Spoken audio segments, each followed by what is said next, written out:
Nvidia's stock has surged an incredible $184 billion in just 5 years. But what's behind this massive jump? Let's take a look at 5 charts that explain it all. First, Nvidia saw massive growth in the gaming market thanks to its powerful graphics cards. As more and more people turned to gaming, Nvidia's revenue exploded, and its stock price followed. Second, Nvidia's expansion into other markets, like data centers and artificial intelligence, has also been a major driver of growth. As these industries continue to grow, so does Nvidia's revenue.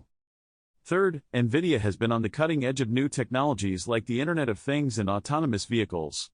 As these technologies become more widespread, Nvidia is poised to profit. Fourth, Nvidia's dominance in the graphics card market has given it a sort of moat, protecting it from competition. This has helped the company maintain its position as a leader in the industry. Joined by Daniel Morgan, Synovus Trust Senior Portfolio Manager. Good to have you on the show here, Daniel. Hi, Rochelle. So first, good to have you. So as we look at the stock price reaction, especially to that forward guidance there, that second quarter revenue expected to come in at $11 billion, but about 50% higher than the street was expecting. How would you sum up what's been happening for Nvidia right now? You know, Rochelle, what's interesting is, we had the FANG stocks report last month, and pretty much every conference call, AI was mentioned. I think you guys even did a poll like 45 times or something to try to get the stock price to go higher. But we had really no material, tangible evidence that AI was actually impacting these companies in terms of profitability.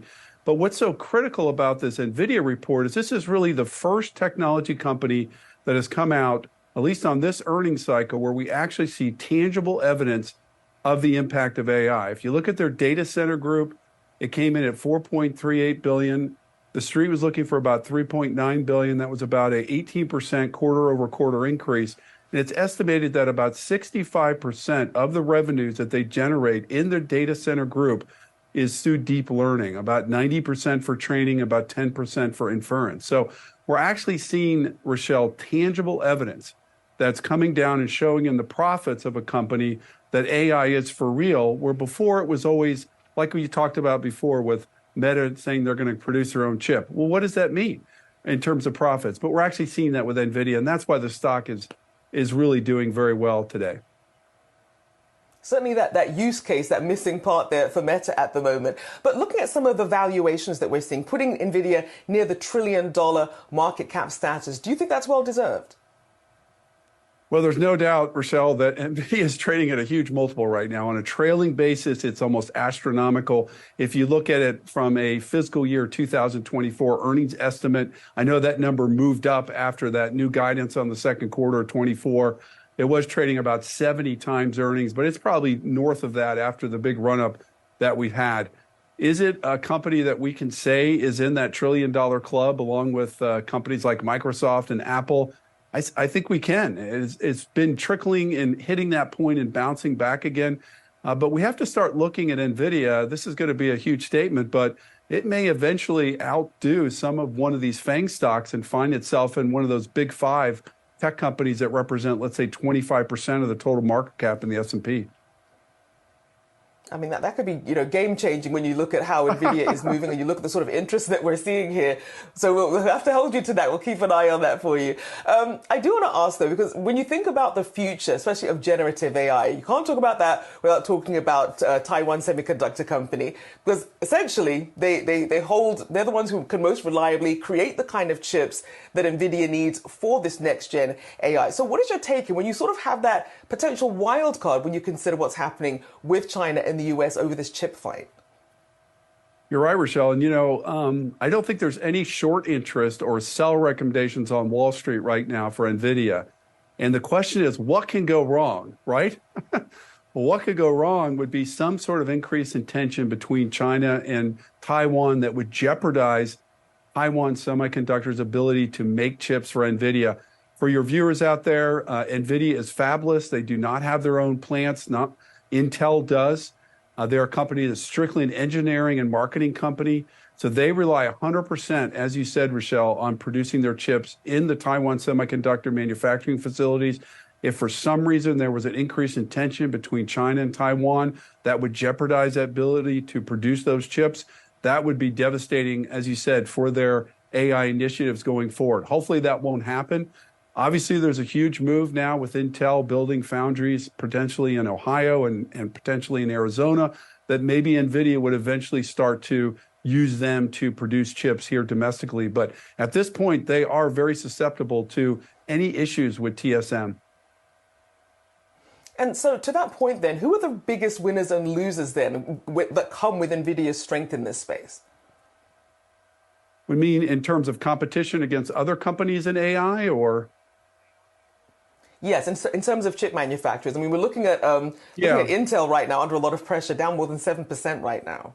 Yeah, so we know that Microsoft announced a couple of weeks ago that they are going to infuse additional capital into AMD to build AI chips. We know that AMD has come out with their MI300, which is a competitive chip in that space. Pretty much all the major chip producers, Rochelle, have a focus on AI, including Intel. You look at Alphabet has their Tensor unit. You've got Apple is in that space. You have Xilinx. There's really a host of companies. But I will say this, Rochelle, and that is that a lot of the chip manufacturers have existing chips that they have produced for many years that are being used for other sources, and they're being kind of recast as AI chips. Whereas NVIDIA has their Hopper line, their H100, which is a very specific chip that's used in AI.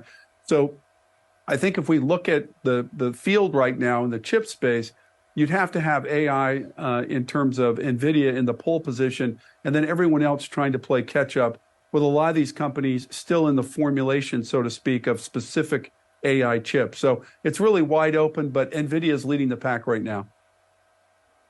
And what are the chances that people can keep up with Nvidia? I mean, when you look at how cost prohibitive it is to create these, especially, some of these fabrication places as well, and you think about Taiwan Semiconductor, really, how much longer will it take before someone really can catch up with Nvidia? It's going to be really tough, Rochelle, because right now the players are TSM, you've got Samsung, Global Foundries. There's only about a handful of actual companies who produce chips. That's why it's going to take a very long time for Intel to make that transition over to becoming a major player in the space. It requires a tremendous amount of capital. You have to go out, build the factories, you have to buy the equipment from the companies like KLAC, Applied Materials, Lam Research, ASM Lithography, and you've got to get that capacity up. And then the domestic producers should come over and start producing chips here domestically. But it's still something that's way off. So if there was an issue with TSM, Samsung is in that same region, it would be very challenging for NVIDIA going forward. Really an incredible earnings report there. Daniel Morgan, Synovus Trust Senior Portfolio Manager, thank you so much for joining me today. Thank you.